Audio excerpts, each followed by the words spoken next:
Hello friends, बहुत बहुत स्वागत है आपका mysurgy.com के इस चैनल पे। मैं हूं आपका दोस्त इंस्ट्रक्टर सौरभ शुक्ला। आप लोग देख रहे हैं डीएसए यूजिंग पाइथन की सीरीज और इसमें आज हमको देखना है रिकर्शन को। देखिए, रिकर्शन का आज इंट्रोडक्शन है, थ्योरी मैं बताऊंगा, इसके ऊपर बेस्ड असाइनमेंट्स आपको प्रोवाइड करूंगा। तो यदि आप नए हैं तो पूरी प्लेलिस्ट का लिंक आपको इस वीडियो के डिस्क्रिप्शन बॉक्स में मिल जाएगा।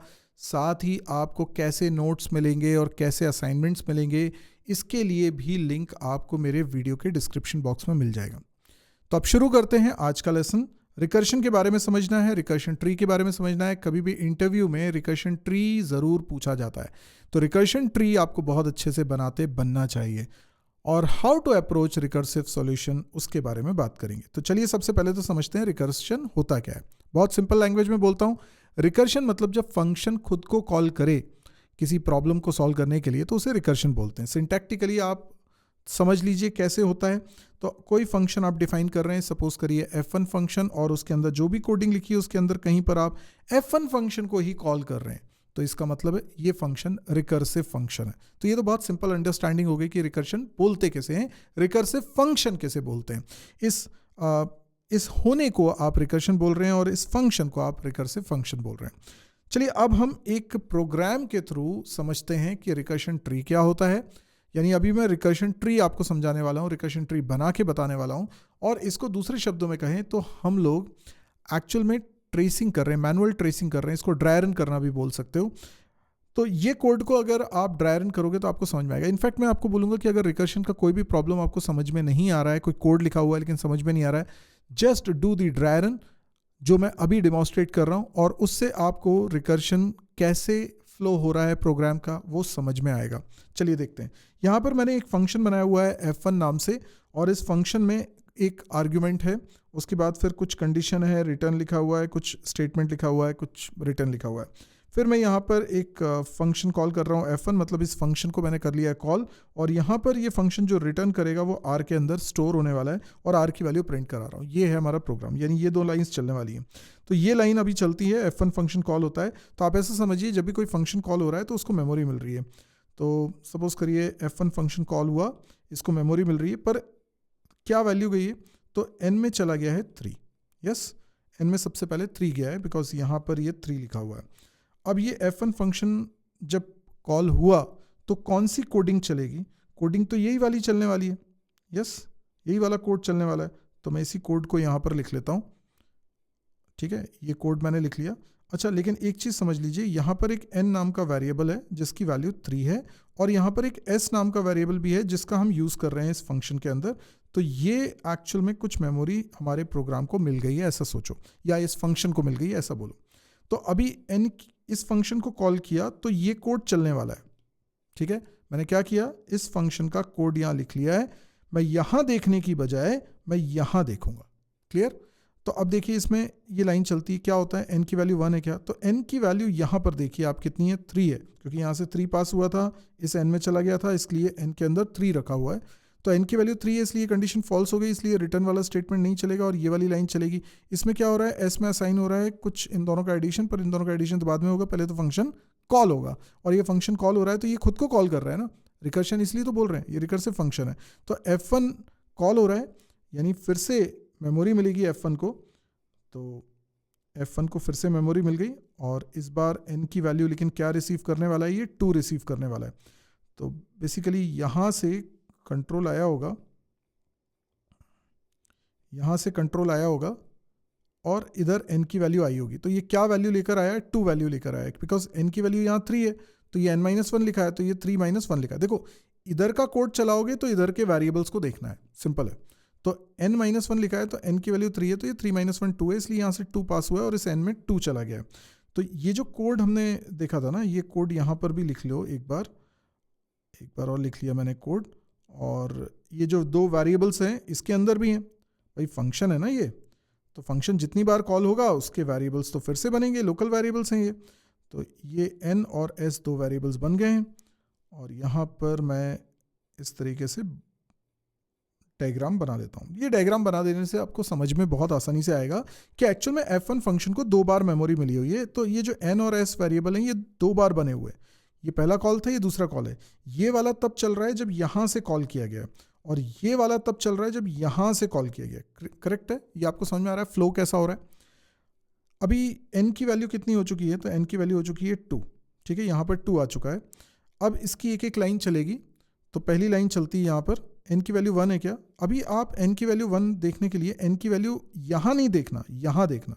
अगर आप डायग्राम नहीं बना रहे हो और आप बिगनर हो तो आप कंफ्यूज हो सकते हो कि ये जो n है ये 3 है कि 2 है। अभी सिंपल हो गया क्योंकि डायग्राम बनाया है।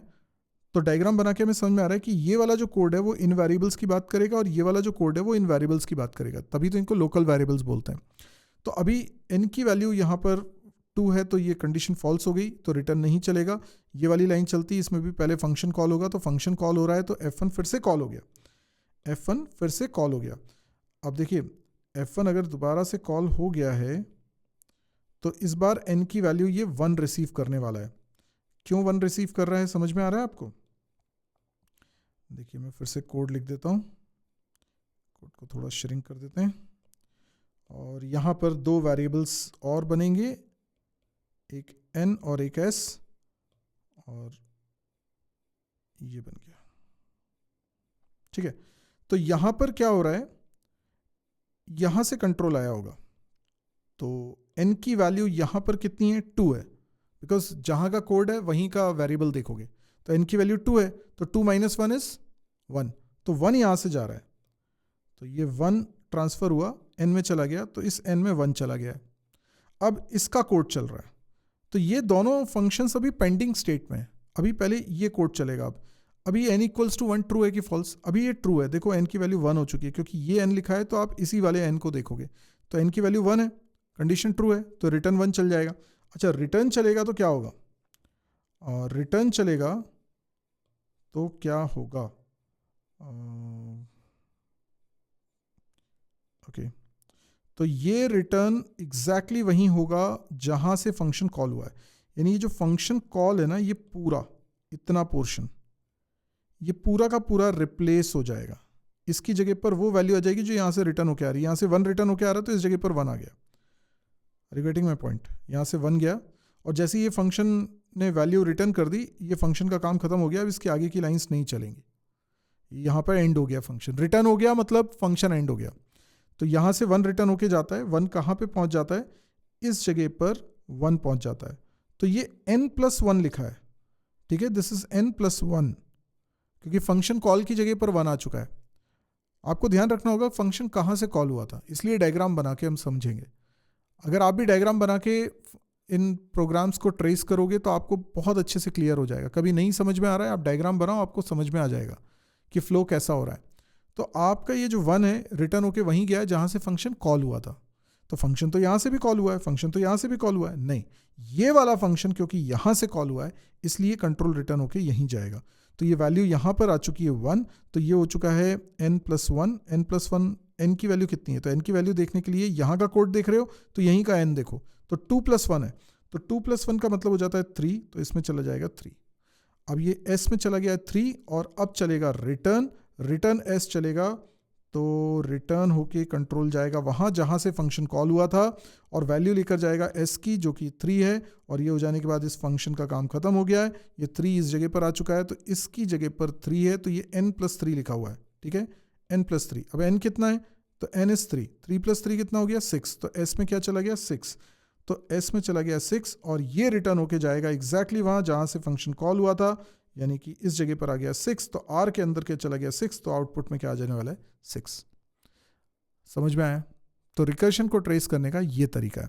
आप अगर सोचें कि ये f1 फंक्शन एक्चुअल में क्या कैलकुलेट कर रहा है, तो ये कैलकुलेट कर रहा है sum of first n natural numbers. अब देखिए मैं आपको समझाता हूँ ये कैसे हुआ। अभी हम लोगों ने देखा कि अगर f1 को कॉल करें और उसमें 1 पास करें तो रिजल्ट 1 आता है। देखो यही तो बनाया हुआ है हमने फंक्शन कि n की वैल्यू अगर 1 होगी तो सीधे रिटर्न 1 हो जाएगा, आगे का कोई कोड नहीं चलेगा। तो अगर n की वैल्यू 1 है तो रिजल्ट 1 आने वाला है, और अगर 2 पास करूंगा तो क्या आएगा? आपको ध्यान है यहाँ पर हमने f1 में 2 पास नहीं, यहाँ पे f1 में हमने 2 पास किया था, यस, तभी तो ये 2 आया था। मतलब ये वाला जो कोड है ये क्या रिटर्न कर रहा है, ये रिटर्न कर रहा है 3, यानी पहले 2 नंबर्स का सम है ये 1 + 2, यस। तो ये एक्चुअल में 1 + 2 है, दैट इज 3। इसी तरीके से F1 3 पास किया, जो कि अभी हमने ट्रेस करके देखा, उसमें 1 + 2 + 3 हो रहा है, तो ये 6 आ रहा है। इस तरीके से इसको जनरलाइज कर सकते हैं। F1 में 4 पास करेंगे तो ये हो जाएगा 1 + 2 + 3 + 4। तो आप सोच सकते हैं कि F1 में अगर n पास करेंगे तो ये पहले n नेचुरल नंबर्स का सम हो रहा है। Got it? अब इसको ऐसे भी समझिए, मान लीजिए हमारे पास मैं आपसे बोलता हूँ कि मुझे सम कैलकुलेट करना है पहले 100 नंबर्स का।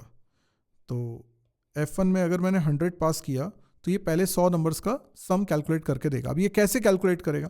तो मैं कह रहा हूँ बहुत सिंपल है। 100 नंबर्स आप इमेजिन करिए, उनको आपको ऐड करना है। तो आपने बोला 100 में पहले 99 नंबर्स का सम कर दो। तो देखा जाए तो हमने प्रॉब्लम को प्रॉब्लम के टर्म में ही डिफाइन कर दिया। आप सोच के देखो ना, 100 में अगर ऐड कर दूं पहले 99 नंबर्स का सम, तो टोटल 100 नंबर का सम आ ही जाएगा ना। तो आपके ये जो प्रॉब्लम है ये इसमें कन्वर्ट हो गई, मतलब इन दोनों को ऐड कर लो, आपका आंसर आ जाएगा। जो इसका आंसर लाना है आपको वो इस स्टेप को सॉल्व करके आ जाएगा। तो हमने इस प्रॉब्लम को प्रॉब्लम के टर्म्स में डिफाइन किया, क्योंकि अभी आंसर नहीं बता सकते, इसको कैलकुलेट करना पड़ेगा तब आंसर बता सकते हो ना। तो अभी तो ये आंसर नहीं बता सकते। तो ये लेकिन इस प्रॉब्लम से थोड़ा सिंप्लीफाइड वर्जन है, क्योंकि अब आपको सिर्फ 99 नंबर का सम निकालना है। पहले तो आपको 100 नंबर्स का सम निकालना था, अब केवल 99 नंबर का सम निकालना है। अगर इसको फर्दर सोचें, जो इसका रिजल्ट आएगा वो यहाँ आ जाएगा। अब इसको फर्दर सोचें तो मैं 99 में ऐड कर रहा हूँ पहले 98 नंबर्स का सम, सेम स्टाइल में मैंने किया। इसका जो रिजल्ट आएगा वो इस जगह पर आ जाएगा। और ऐसे करते हुए, जैसे 98 है तो 98 + F1 97, तो इसका जो रिजल्ट आएगा वो इस जगह पर आ जाएगा। और ऐसे करते हुए एक समय आएगा F1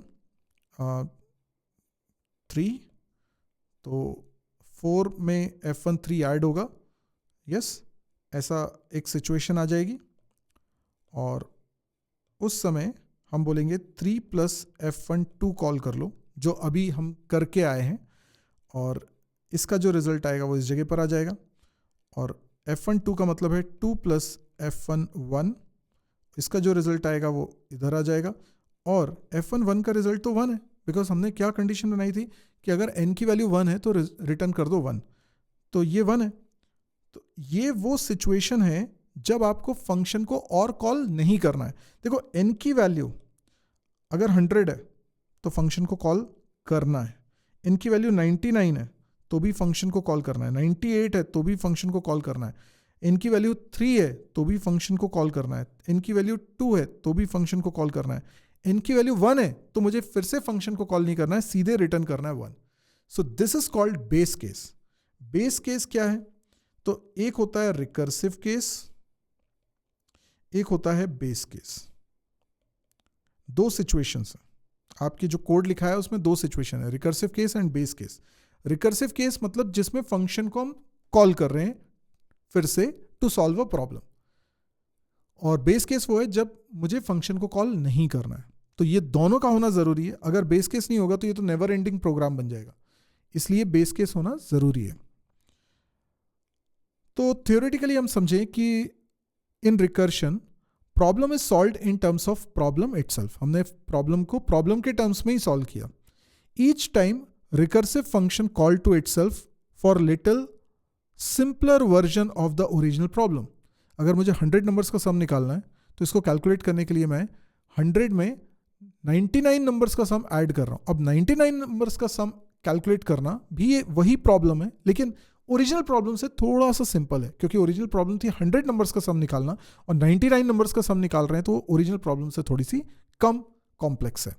तो ऐसा हमेशा होगा रिकर्शन में, ओरिजिनल प्रॉब्लम से आप थोड़े सिंपलर वर्जन को कॉल करते हो। तो चलिए एक अप्रोच डेवलप करने के लिए कि रिकर्शन वाले प्रॉब्लम कैसे करने, हम एक प्रोग्राम बनाते हैं, write a recursive function to calculate sum of first n natural number. तो सबसे पहले तो हमने सपोज कर लिया कि जो फंक्शन बनाना है वो ऐसा कुछ होगा। हम डिफाइन करेंगे, यहाँ n की वैल्यू पास होगी, n की जो वैल्यू होगी उसके हिसाब से हमें फर्स्ट n नंबर्स को ऐड करना है। तो मेरा कहना ये है कि 3 स्टेप में हम ये काम कर सकते हैं। सबसे पहले आप सपोज कर लीजिए जो फंक्शन आपको बनाना है वो बन चुका है। तो मैंने सपोज कर लिया कि f1 बन चुका है और उसमें n पास हो रहा है। अब आप ये भी समझ लीजिए कि n पास करने से ये क्या करके दे देगा।